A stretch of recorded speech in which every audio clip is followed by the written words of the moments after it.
어서 돌아오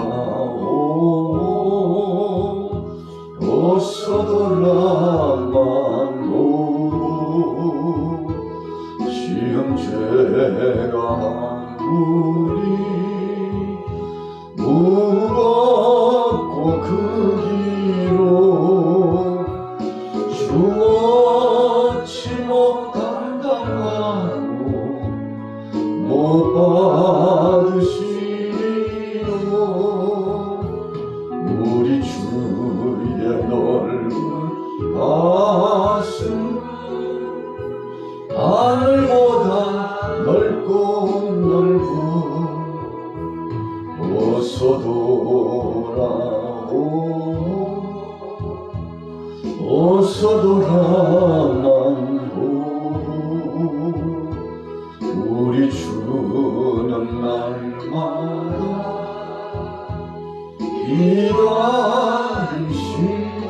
기다리신다고 밤마다 영영없고 마음 졸이시며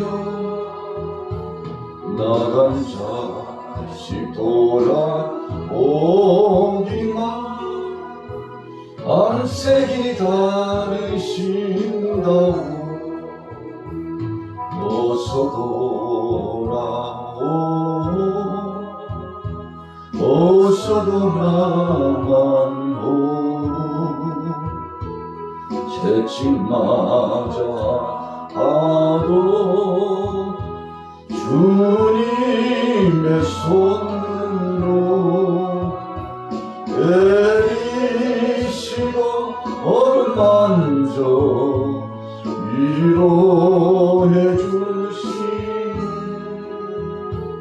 우리 주의 넓은 품으로 어서 돌아오소.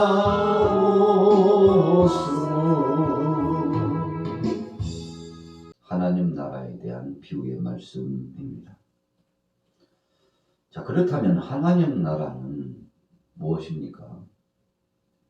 하나님 나라는 이러이러한 것이다 라고 예수님께서 말씀해 주셨는데 우리가 그거 사전적인 의미로 볼 때 하나님 나라라고 하는 의미가 무엇입니까? 하나님 나라라고 하는 것은 하나님께서 직접 통치하시고 지배하시는 나라가 하나님 나라입니다. 돈으로도 못 가요, 하나님 나라. 지식으로도 못 가요, 하나님 나라. 명예와 권세로도 못 가는 나라, 하나님 나라. 우리가 어린 아이들이 즐겨 부르고 또 복음성가가 처음 나왔을 그 즈음에 한참 즐겨서 불렀던 찬양이 바로 그 하나님 나라에 대한 돈으로도 못 가요, 하나님 나라. 하나님께서 지배하시고 통치하신 나라가 하나님 나라입니다. 우리는 이 하나님 나라를 대망합니다. 2000여 년 전에 예수님께서 이 땅에 오실 당시에 많은 유다인들이 예수님을 앙망하고 주님을 향하여서 영광을 돌리며 그분을 메시아로서 모셔드리기를 소원했습니다.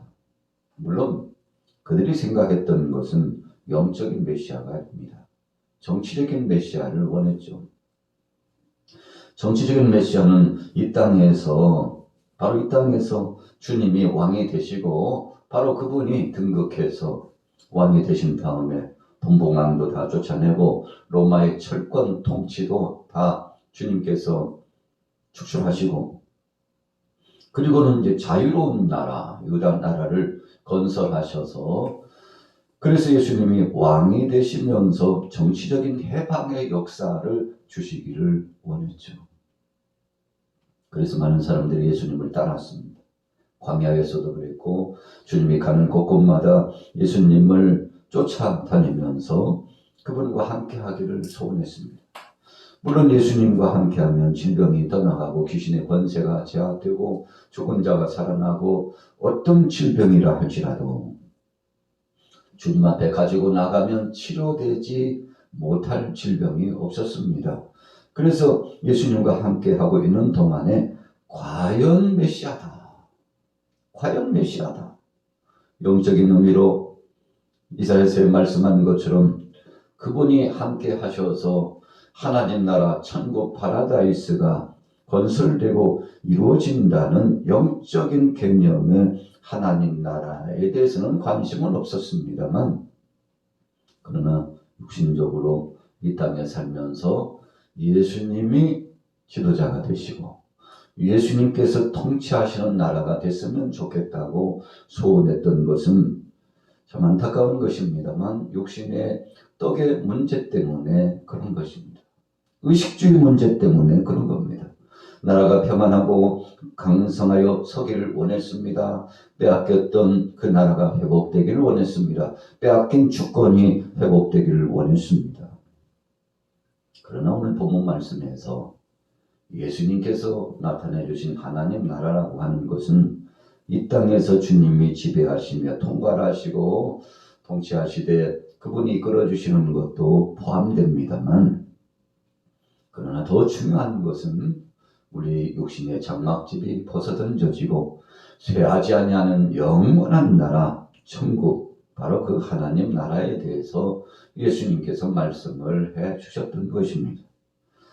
그래서 우리 육체의 때가 끝나면 쇠하지 아니하는 영원한 나라, 하나님의 나라, 영의 시간표가 진행되는데, 우리는 그래서 내 영혼이 잘되는 같이 내가 범사에 잘되고 강건하기를 내가 간구하노라, 주님이 주신 그 귀한 말씀을 잊을 수가 없는 것입니다.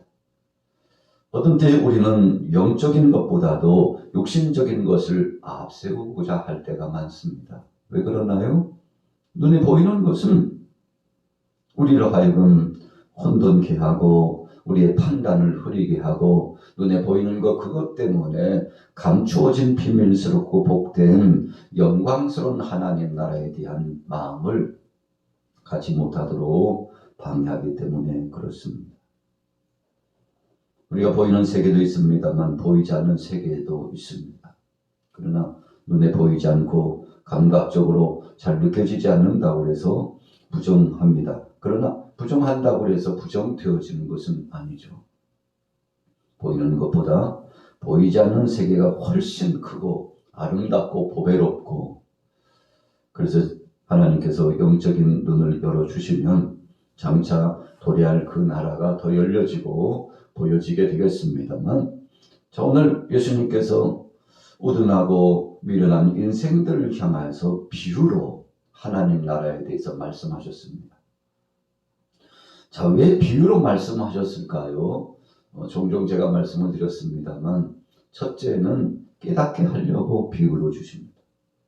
깨닫게 한다는 것은 믿음의 사람들에게는 잘 그것을 체크하여 파악하고 이해도가 높게 하고, 그리고는 오늘 본문 말씀 34절에도 나타납니다만, 이 비유를 말씀을 가르쳐 주시고 나서 사람들이 다 떠나가고 나서 제자들과 함께 있을 때는 그 비유의 말씀을 아주 소상하게 해석해 주었다고 했습니다.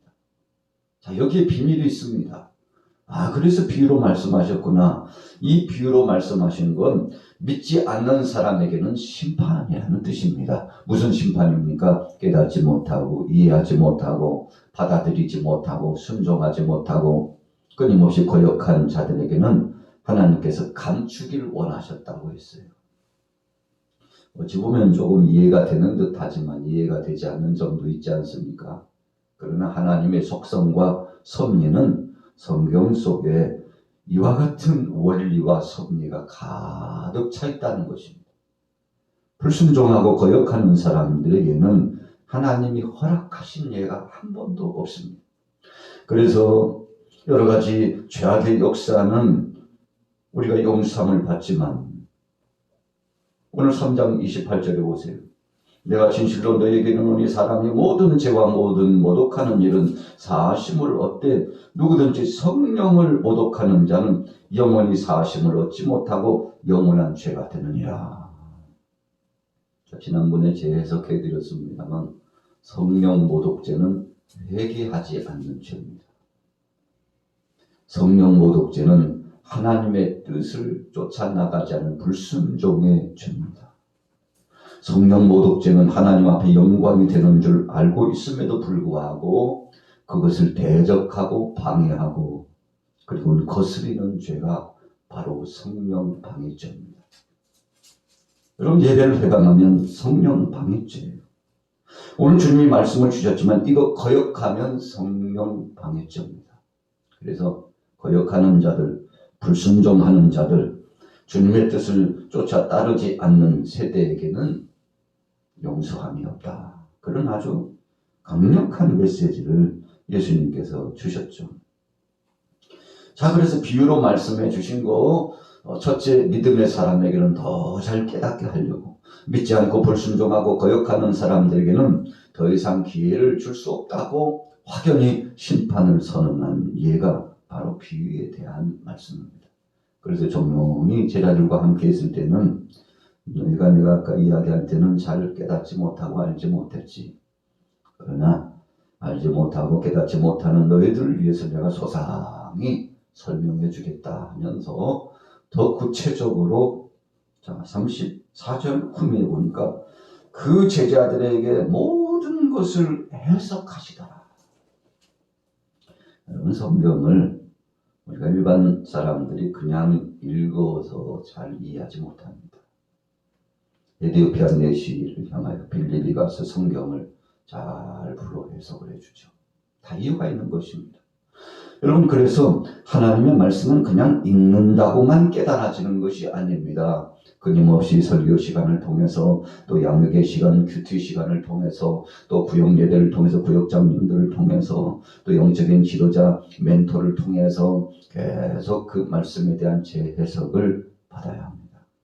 그래서 하나님께서 말씀하신 분명한 그 말씀의 의미를 알고 깨닫고 받아들이면 참 대단한 말씀, 은혜의 말씀, 위로의 말씀, 치료의 말씀, 회복의 말씀, 응답이 여기 있구나. 그래서 말씀이 있다가 하나님께서 성령으로 깨닫게 해주시면 변화를 경험하게 되는 거 아니겠습니까? 자, 본문으로 들어가 보세요. 26절에 또 이르시되 하나님의 나라는 사람이 씨를 땅에 뿌림과 같으니. 자, 뿌린다는 것은 일을 시작했다는 것이죠. 여러분, 하늘만 쳐다보고 입을 열고 있는 사람에게는 하나님께서 뭘 그렇게 입속에 넣어주시지 않아요. 노력하고 분투하고 끊임없이 열정적으로 사역을 진행하는 사람에게 하나님께서 복을 주시죠.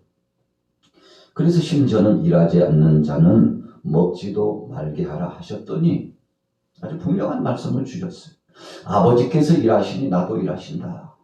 여러분, 하나님 나라는 부단히 일을 하는 데서부터 기초가 된다고 말씀하셨습니다. 그래서 예수님께서 이 땅에 오신 이후로 지금까지 교회의 역사 가운데 보면, 여러분, 어떤 나라든지 교회가 들어간 나라는 못 사는 나라가 없습니다. 복음이 들어간 나라는 정말 활성화가 됩니다. 이유가 무엇입니까? 부지런해지기 때문에 그래요. 근면합니다. 자주적인 힘이 생깁니다. 그리고 자력 갱신을 통해서 하나님 앞에 겸비하여 나가서 자기를 성찰할 줄 압니다. 죄가 들어오면 죄를 거부할 줄도 압니다. 영적인 분별할 수 있는 안목도 생깁니다. 여러분, 그래서 씨를 땅에 뿌려요. 요즘 이제 씨 뿌리는 작업은 거의 다 끝나가죠. 이제 얼마 있지 않으면은 모내기도 합니다. 지금쯤은 모판에 모종들이 자라가지고 푸릇푸릇 새싹이 올라왔을 거예요.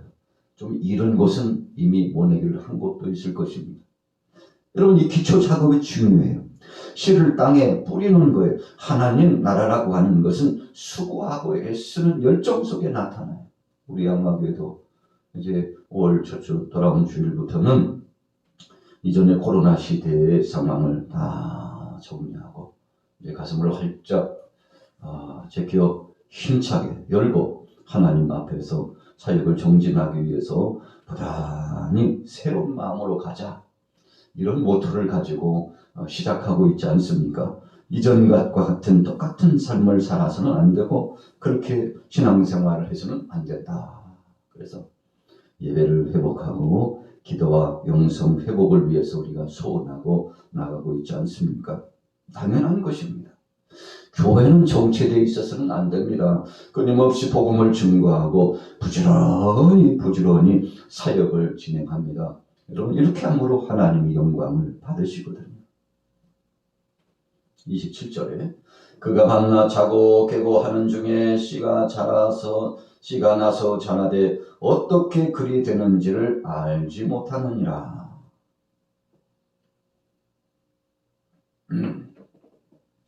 자, 핵심적인 말씀이 27절에 있는 것입니다. 밤낮 잤어요. 또 깨어났습니다. 씨가 나서 자라되 어떻게 그리 되는지를 알지 못했어요.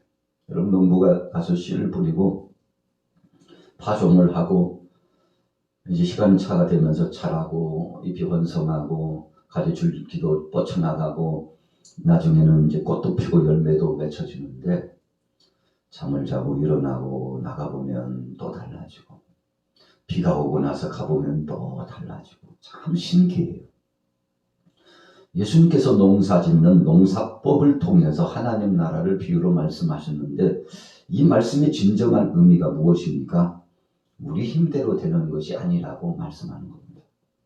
여러분, 우리가 씨를 뿌렸지만 우리가 심었지만 바울이 고린도 교회에 말씀하는 것처럼 나는 심고 아볼로는 물을 주옵소되 자라나게 하시는 분은 하나님이시니라.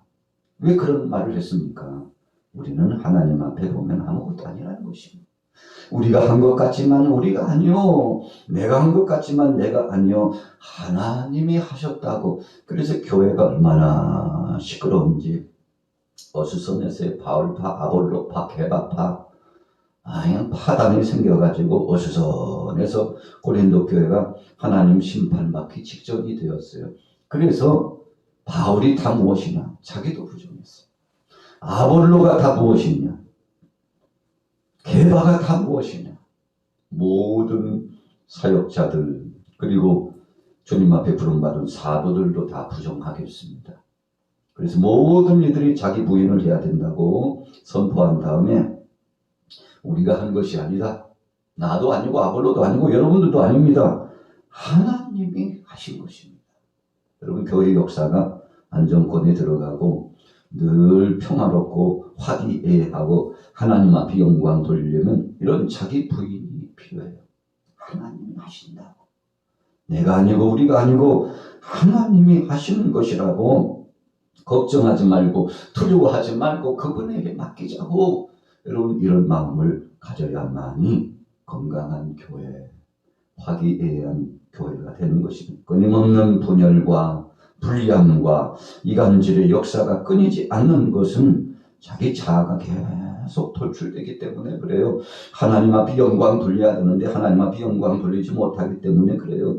여러분, 그래서 주님 앞에 자기 자신을 성찰하고 다 내려놓고 예수님처럼 십자가를 지고 겸허히 섬기려고 한다면 얼마나 아름답고 복된 것입니까?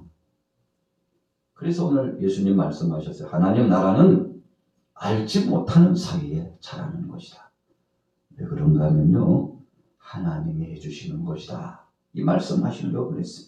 제자들이 복음을 붙잡고 나가서 복음을 증거합니다. 적지 않게 환난을 당했습니다. 고통을 당했습니다. 어찌해야 될지 참 알 수 없는 난감한 상황을 만났습니다. 그때 주님은 걱정하지 마. 아버지께서 다 하신다. 성령께서 하신다. 내가 너희를 고아처럼 버려두지 않는다. 세상 끝날까지 내가 너희와 항상 함께 있으리라. 두려워하지 말라. 놀라지 말라. 내가 너와 함께 하리라. 자, 보세요. 28절에요. 땅이 스스로 열매를 맺되 처음에는 싹이요 다음에는 이삭이요 그 다음에는 이삭의 충실한 곡식이라. 열매가 익으면 나심태나니 이는 추수 때가 이르렀음이니라. 자, 순차적으로 열매를 맺는 것을 말씀하셨는데요. 하나님 나라 역사도 추수 때가 있습니다. 복음을 증거하는 우리 교회 역사는 반드시 추수 때가 있습니다. 그래서 여러분들과 저는 하나님 앞에 달란트를 받았어요. 그래서 어떤 달란트를 받았는지는 자기 자신이 너무나 잘 압니다. 다 교우들마다 다르게 하나님이 주셨어요. 그래서 목회자인 저의 사명이 있고 탤런트가 있고 우리 장로님들이 해야 될 탤런트가 있고 사역이 있습니다. 우리 권사님들, 관수 집사님, 또 집사님들 모든 동역자들에게 하나님이 다 분분하게 주셨어요. 그래서 자기에게 맡겨진 십자가를 지고 잘 감당해야 합니다. 왜 그럴까요? 장차 주님께서 다시금 되돌려 받는 날이 있다고 했습니다. 많이 받은 자는 내가 많이 찾을 것이다. 이 한 말씀으로 통하는 겁니다. 여러분, 그래서 우리는 하나님 앞에 주님의 성스러운 교회 사역을, 이 성업을, 복음주의 사역을 진행하면서 두렵고 떨리는 겁니다. 저도 마찬가지예요. 하나님이 맡겨주신 거 주님이 장차 회개하실 텐데, 계산하실 그날이 올 텐데 참 두렵고 떨립니다. 그래서 일 맡은 우리 리더자들, 하나님 앞에 부름받은 귀한 사명자들은 두려운 거예요. 그건 언젠가는 다 헤아리시고 주님께서 다 찾겠다고 말씀하셨는데 불충하고 게을러서 충성하지 못해가지고 주님 주신 것을 잘 감당하지 못했다면 얼마나 큰 책망을 받겠습니까? 그래서 오늘 예수님, 하나님 나라는 추수 때가 되면 추수한다, 거둬들인다. 복음을 심었습니다. 복음이 싹이 나네요. 복음이 열매를 맺혔습니다. 여러분, 이런 찬양이 있는 것처럼 분명한 것입니다. 자, 30절로 내려가 보세요. 하나님 나라의 비유를 말씀했는데 겨자씨 한 알과 같다고 했습니다. 심길 때는 땅의 모든 씨보다 작은 것이로되 심긴 후에는 자라서 모든 풀보다 커지며 큰 가지를 떼나니 공중의 새들이 그 그늘에 깃들일 만큼 되었다. 하나님 나라는요, 처음 시작할 때 작게 시작합니다. 우리 양화교회도 개척할 당시에는 가정에서부터 시작을 했어요. 지금 40여 년이 지나면서 건강한 교회로, 작지만 알찬 교회로 하나님 앞에서 오늘 저와 여러분들이 귀한 사명을 감당하고 있습니다만 하루아침에 이루어진 교회가 아닙니다. 그래서 우리는 주님 앞에 늘 우리 자신들을 돌아보면서 야, 그렇구나. 겨자씨 하나 같았는데. 여러분, 우리는 그래서 복음 증거 사역을 중단할 수 없는 것입니다. 어제도 했지만 작년에 됐지만 올해 또 다시 시작하고 4월에 진행하지만 5월달에 또 계획을 갖고 진행하는 것입니다. 어제 예배드리고 어제 기도했지만 오늘 또 주님 앞에 나 자신을 성찰하고 돌아보면서 겸비하여 충성하는 것이죠. 왜 그렇습니까? 작은 것으로 출발했으나 나중에는 참되게 돼가지고 오늘 예수님 비유로 새들이 와서 깃들인다. 깃들인다는 것은 거기 와서 쉰다는 것입니다. 거기서 낮잠도 자고 거기서 벌레도 잡아먹고 그 그늘에서 쉬기도 하고 행복해하는 거예요. 어디서 행복합니까? 하나님 나라, 이 나무라고 하는 그것에서 행복하는 거예요. 여러분, 그래서 결국 결론은 하나님 나라는 행복의 최고봉입니다. 우리 사람들이 행복하기를 얼마나 원합니까? 파라다이스를 원하죠. 야, 지옥 같아, 그런 표현을 한다는 것은 역설적으로 천국이 그리운 거예요. 하나님의 나라가 소원합니다. 여러분, 그래서 우리는 복음을 중심으로 계속 사역을 진행하는데 오늘 예수님께서 하나님 나라에 대한 비유를 말씀해 주셨는데 복음은 심기만 심으면 소멸됨이 없다는 것입니다. 교회 역사는 하나님이 책임져 주셔요. 물질도 책임져 주시고 사람들과의 관계, 인간관계도 책임져 주시고 나라 안팎의 일도 책임져 주시고 여러분, 그래서 교회의 역사는 하나님이 책임져 주시는데 믿음으로 가라는 것입니다. 두려워하지 말고 걱정하지 말고 예배 중심으로, 기도 중심으로, 말씀 중심으로, 복음 전하는 전도 중심으로 나가라는 것입니다. 그래서 본질이 떠나지만 않는다면 하나님이 책임져 주신다는 것이 오늘 비유의 말씀인데 오늘 저나 여러분들이나 이 하나님 나라를 대망합니다. 주님이 오실 날이 더 가까웠습니다. 오늘 여러분들에게 이런 소망이 넘쳐나시고 승리하게 되기를 예수님의 이름으로 축원합니다. 살아계신 하나님 아버지, 은혜를 감사합니다. 은혜 주신 분이 주님이시오 능력 주신 분이 주님이신 것을 다시 한번 감사합니다. 성령님 함께하여 주옵시고 주님 주신 능력과 권세 안에 큰 힘을 얻어 나갈 수 있도록 역사하여 주시옵소서. 오늘도 대신방이 진행됩니다. 아버지 하나님, 주께서 친히 인도하셔서 3구역에 큰 복을 주시고 예배를 준비하며 우리 주님 모시고 하나님 앞에 영광 돌리며 중심으로 예배하는 가정들마다 사랑의 주님 임재하여 주셔서 부지 중에 천사를 대접했던 아브라함이 큰 복을 받은 것처럼 가정마다 성령님 함께하여 주옵소서. 은혜 위에 은혜를 더하여 주옵소서. 우리 인생의 최고의 날이 되게 하시고 가정에 머물렀던 악한 권세들, 자녀들에게 지배했던 세상의 모든 정욕과 귀신의 역사와 사탄의 역사들은 다 떠나가게 하시고 아버지 하나님 불안 초조했던 모든 삶도 사라져 나가고 새로워지게 하시고 변화를 경험하게 하시고 복을 누릴 수 있도록 역사하여 주옵소서. 성령님 함께하여 주시고 주님 먼저 좌정하여 주옵시고 임재하시며 복을 더하여 주옵소서. 이 새벽에 나와 함께 예배하는 모든 성도들 속에도 은혜 위에 은혜를 더하여 주옵소서. 예수님의 이름으로 축복하고 기도 올려 싸움나이다. 아멘.